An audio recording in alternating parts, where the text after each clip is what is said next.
Hi, friends, and welcome back to Kathie's Coaching Podcast. It's been a while since I've released an episode, and that pause was intentional. Over the last few months, I've stepped away from creating content so I could go inward, clear the noise, and actually listen to what was trying to come through.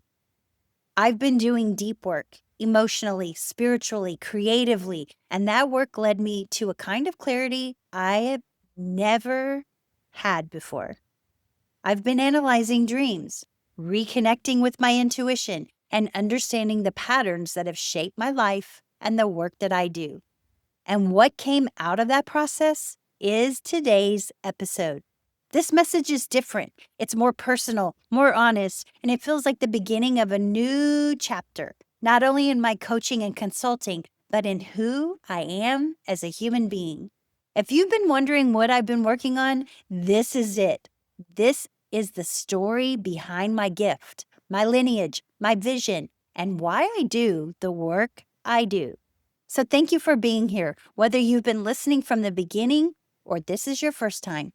I'm excited for what's ahead, and I'm grateful to share this moment and this message with you. Now let's get into the episode. Kathie Owen, Seeing What Others Don't See. Have you ever lived your whole life assuming everyone sees the world the exact same way you do? And then suddenly realized they don't. Not even close. And the thing you've been doing effortlessly, the thing you thought was normal, is actually your superpower. That realization didn't just change how I see myself, it changed how I see my entire family. I come from a long line of people who see patterns, not just in the physical world, but in the spiritual world too. My grandfather had a PhD in theology. He didn't just read scripture, he decoded it.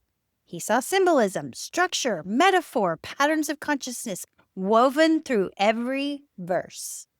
My father inherited that mind, but he expressed it in mathematics, not arithmetic, 3D math. I can remember as a kid watching my dad sit in his lounger chair and he would hold up his hand like an invisible graph and he would watch imaginary shapes rotate inside of it. He assumed everyone else could see those shapes too, and he would get frustrated when they didn't. My older brother became a civil engineer, mapping underground systems and predicting the flow of entire cities. My younger brother became a traffic engineer, someone who can sense what drivers will do before they do it. And both of them have their own versions of that frustration. Road rage, sports rage. Why can't people just think? Because in my family, anger wasn't anger. It was misunderstood intelligence and the belief that everyone else could see what we saw. When my son Kyle was young, I helped him with algebra, the complex equations and variables. Easy. But if he asked me something simple like, Mom, what's 7 plus 3? I would freeze. Kyle would say, how can you do the hard math, but not the easy math? And that's when I understood. My brain doesn't see numbers, it sees patterns, just like the rest of my family, but in a completely different dimension. Sports were practically our family language. My brothers watched baseball like it was a strategic blueprint, where the batter would hit, when the outfit should shift, why positioning mattered, the logic behind every movement. And they would get so mad when players didn't move the way the pattern said they should. Because again, they assumed everyone saw what they saw.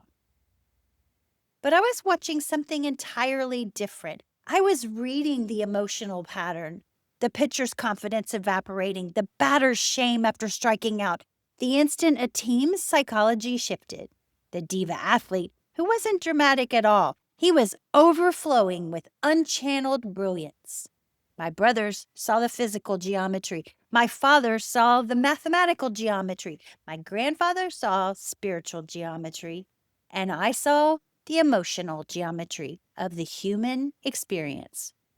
But here's the wild part. For years, I thought everyone watched sports that way. They don't. Then I watched Kyle and Cody grow into the same gift. Kyle sensed emotional momentum before the commentators ever mention it. Cody sees the entire field like a chessboard. And yes, they get frustrated too.